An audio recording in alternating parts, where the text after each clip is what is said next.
Konnichiwa J-Peeps, it's your Pinoy Tokyo boy.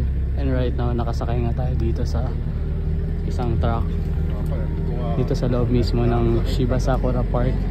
And tingnan nyo, parang hindi totoo yung mga nakikita ko ngayon. Sobrang ganda na. Tinatawag ko nga tong Shiba Sakura na parang sakura sa sahig. And ayan, samahan nyo ako dito sa experience na to.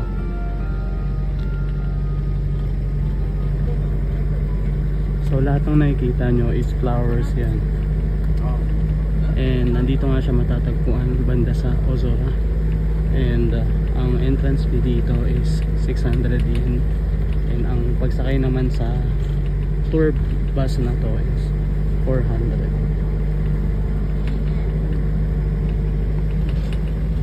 Grabe no, para siyang hindi totoo.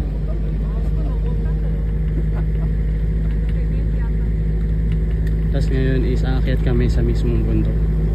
Yun nga pala yung binayaran namin sa tour na to.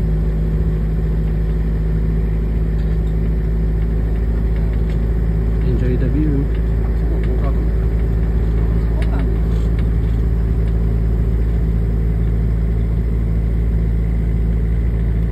And ang nakakatuwa dito, hindi kagaya sa may ganito rin kasi sa malapit sa Mount Fuji, pero doon grabe, sobrang daming tao. And dito, yun, konting-konti lang yung tao. And makakapag-picture ka ng napakarami. Pink na pink talaga siya. Chile. Ang ganda. Hindi pa rin ako makapaniwala nandito.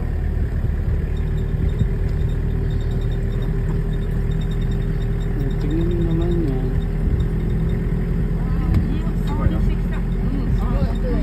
Tapos ang bango niya, J-Peeps, ayun siya. Actually maliliit lang sa bulaklak ko. And dun sa kabilang side merong Tori. Yun yan, currently umakit kami.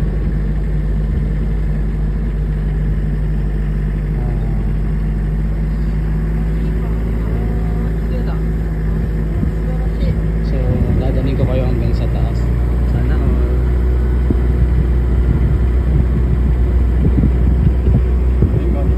tignan nyo kung gaano kakunting tao, J-Peeps. Bukod sa weekdays, talaga siya. Since mahirap din puntahan ng Hokkaido, konti lang talaga yung mga tao. So kaya kung may chance kayo and meron naman kayong budget, I suggest na punta kayo dito. Nag-start siya ng first week ng May and nag-e-end siya ng end din ng May. Ganyan siya kaganda.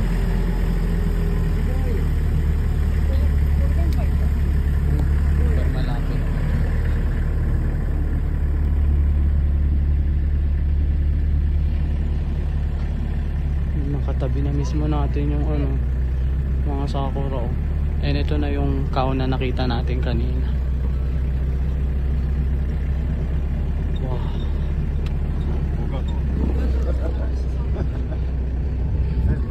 Ayun na siya, J-Peeps. Grabe, sobrang ganda.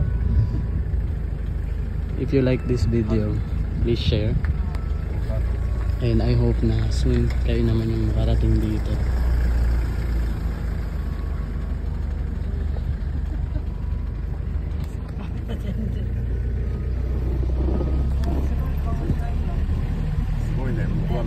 Grabe, sobrang bango niya rin.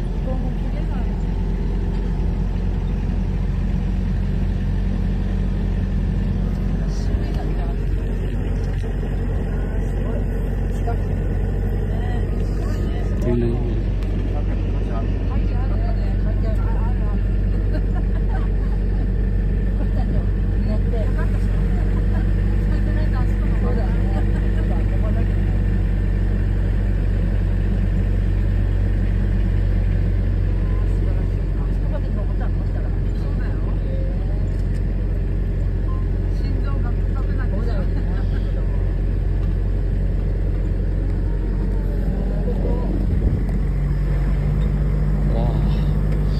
Ang nakakatuwa dito, hindi ka na maglalakad pa akyat, relax na relax lang.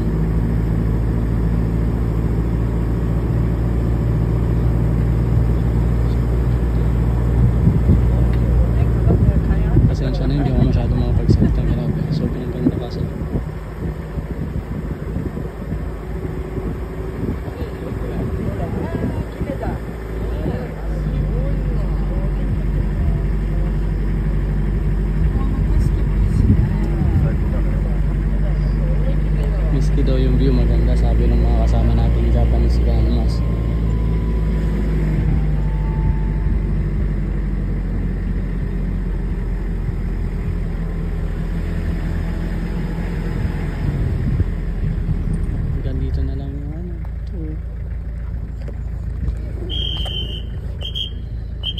Thank you so much for watching this video. See you Nara.